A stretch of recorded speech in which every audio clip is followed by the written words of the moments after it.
श्री जीवाराम जी चौधरी। धन्यवाद।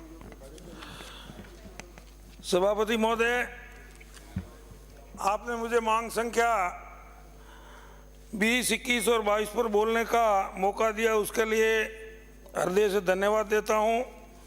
सर्वप्रथम इससे संबंधित मेरे विधानसभा क्षेत्र सांचौर में हमारे लोकप्रिय मुख्यमंत्री जी ने एक छात्रावास, बालिका छात्रावास खोलने की सौगात दी है।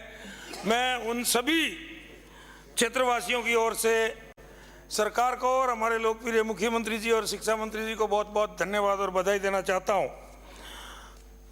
सभापति महोदय, आप मुझे लगता है जल्दी घंटी बजाने के मूड में है, इसलिए मैं पहले मेरे विधानसभा क्षेत्र में कुछ स्कूलों की मांग है वो निवेदन कर देना चाहता हूं। प्राथमिक विद्यालय, नए विद्यालय खोलने हैं। राजकीय प्राथमिक विद्यालय रेबारियों की ढाणी, रेबारियों का गोलिया खेजड़ियाड़ी, राजकीय प्राथमिक विद्यालय कोलियों की गड्डी होती गांव, राजकीय बालिका प्राथमिक विद्यालय जोधावास, राजकीय प्राथमिक विद्यालय रामडेली भीलों का वास भड़वल। ये तो नवीन प्राइमरी विद्यालय खोलने की आवश्यकता है। दूसरे, मेरे विधानसभा क्षेत्र सांचौर और चितलवाड़ा में जब 2003 से 8 में हमारी सरकार थी, 148 प्राथमिक विद्यालय को क्रमोन्नत करके उच्च प्राथमिक विद्यालय में किया था। मैं धन्यवाद देना चाहता हूं उस समय की सरकार को भी। आप अंदाजा लगाइए सभापति महोदय, अगर 148 स्कूल कई साल से प्राइमरी चल रही थी तो उस समय उस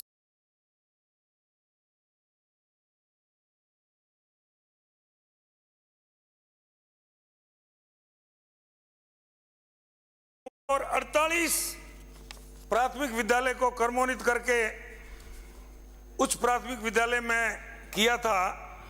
मैं धन्यवाद देना चाहता हूं उस समय की सरकार को भी। आप अंदाजा लगाइए सभापति महोदय, अगर 148 स्कूल कई साल से प्राइमरी चल रही थी तो उस समय उस गांवों की और उस बालकों की, उन बच्चों की, उन छात्र छात्राओं की क्या स्थिति रही होगी। एक जमाना था कि बालिकाएं स्कूलों में नगण्य थी।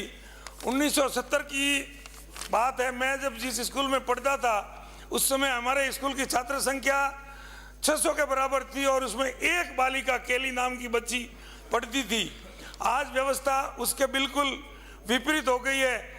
प्रत्येक स्कूल में आप जाकर के देखें तो बालक और बालिकाओं की संख्या लगभग बराबर के चल रही है। आज जो व्यवस्था हमारी शिक्षा की चल रही है उसमें बहुत कुछ परिवर्तन करने की जरूरत है। आज हमारे 8वीं, 10वीं और 12वीं के जो विद्यालय है उसमें बालक और बालिकाएं साथ पढ़ती है। सभापति महोदय, 12वीं में पढ़ने वाली बालिका 17-18 साल की हो जाती है। आज आप ऐसी शर्मसार घटनाएं अपन अखबारों के माध्यम से सुनते हैं। इस सब पर रोक लगाने के लिए आने वाले समय में बालिकाओं के लिए बालिका विद्यालय ही अलग हो, जिसमें सिर्फ एंड सिर्फ महिला शिक्षक हो और उनके साथ बालिकाओं की शिक्षा चले, ऐसी मैं मांग करता हूं। 5वीं से 8वीं में मेरे वहां 3 विद्यालय है, बाकी सारे क्रमोन्नत हो गए थे। 3 से 8 में एक राजकीय प्राथमिक विद्यालय लोटेश्वर केसूरी रह गया, एक राजकीय प्राथमिक विद्यालय कोलियों का वास साकरिया और एक राजकीय प्राथमिक विद्यालय उमा की ढाणी अग्गार। ये 3 विद्यालय जो है वो प्राथमिक से उच्च प्राथमिक में क्रमोन्नत करवाना चाहता हूं। मैं सरकार से निवेदन करूंगा। और 8वीं से 10वीं में जो विद्यालय क्रमोन्नत करना है उनकी सूची निम्न है। राजकीय उच्च प्राथमिक विद्यालय सीलू, राजकीय उच्च प्राथमिक विद्यालय वापा, राजकीय उच्च प्राथमिक विद्यालय बिजरोल का गोलिया, राजकीय उच्च प्राथमिक विद्यालय धींगपुरा, राजकीय उच्च प्राथमिक विद्यालय जेरोल, राजकीय उच्च प्राथमिक विद्यालय कागोड़ा, राजकीय उच्च प्राथमिक विद्यालय भाटवास, राजकीय उच्च प्राथमिक विद्यालय अरनाय का गोलिया। सभापति महोदय, ये अरनाय का गोलिया जो स्कूल है सन 1952 में खुली थी और उस स्कूल में मेरे गांव के श्री उमेदराम जी बिश्नोई 5वीं तक पढ़ाई करके आईजी की पोस्ट से रिटायर हुए। आप अंदाजा लगा सकते हैं उस स्कूल को 5वीं से 8वीं में हमारी सरकार में 2004 में 5वीं से 8वीं करवाई थी। ये हालत इनके सरकारों की थी। आज जिस गुजरात पैटर्न से, अगर उसी पैटर्न के नक्शे से हमारे राजस्थान में भी अगर शिक्षा की व्यवस्था करें तो बहुत कुछ हो सकता है। आज हम एक शिक्षक को लाख सवा लाख रुपया सैलरी देते हैं। हजारों हजारों हमारे युवा बीए बीएड किए हुए बेरोजगार है।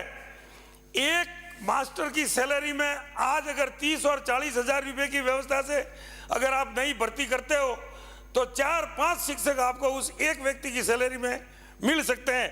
ऐसा कानून में संशोधन करके नई भर्तियां अगर इस प्रकार से की जाए तो हमारे प्रत्येक विद्यालय में जो शिक्षकों की कमी है उसकी पूर्ति हो जाएगी। मेरा ये निवेदन है। शिक्षा जीवन में कितनी महत्वपूर्ण है इस बात का अंदाजा बड़ौदा के पूर्व महाराजा गायकवाड़ साहब ने, उस समय उनके राज में उनकी असेंबली चलती थी और उस समय गायकवाड़ के राज में अगर कोई परिवार का बच्चा स्कूल नहीं जाता था तो 1 रुपया दंड था। सभापति महोदय, आप अंदाजा लगा सकते हैं। तो उस समय के जो बच्चे पढ़े वो आज पूरे विश्व में, वो और उनका परिवार अमेरिका, इंग्लैंड, ऑस्ट्रेलिया, लंदन, वो सब चले गए और वहाँ जाकर के अपना कारोबार शुरू किया, नौकरियाँ की। उसी स्तर से अगर हमारे यहाँ राजस्थान में अगर इस प्रकार की व्यवस्था होती तो आज हमारे बालक बालिकाएं का प्रतिशत जो शिक्षा का है 60%, 65%, वो 99% पर पहुंच जाता। सभापति महोदय, इस प्रकार से अभी जो वर्तमान में कुछ स्कूलों में शिक्षा की कमी, शिक्षकों की कमी है, मान लेते हैं, लेकिन जो शिक्षक, शिक्षा में गुरु और शिष्य का जो रिश्ता है उसको इतना पवित्र माना गया है।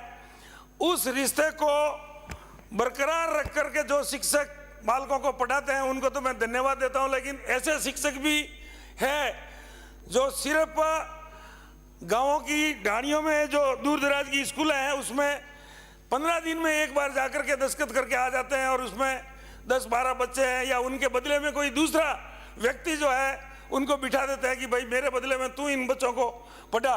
इस प्रकार की जो व्यवस्था है, ऐसे लोगों को सरकार के ध्यान में जब ये बात लावे, ऐसे लोगों को तुरंत शिक्षा से, नौकरी से बर्खास्त कर देना चाहिए।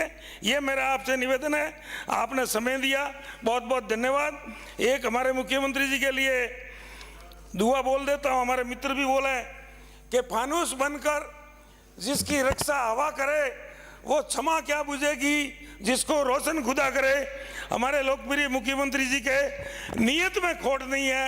ये पूरे प्रदेश को अपने पूरे परिवार की तरह संचालित करते हैं और परिवार की तरह सबको स्नेह और प्रेम देते हैं। बजट में तो इतना दिया है, मैं गिनाने जाऊं तो काफ़ी समय लग जाएगा। इसके लिए मेरी ओर से, सांचौर की जनता की ओर से खूब खूब धन्यवाद देना चाहता हूं।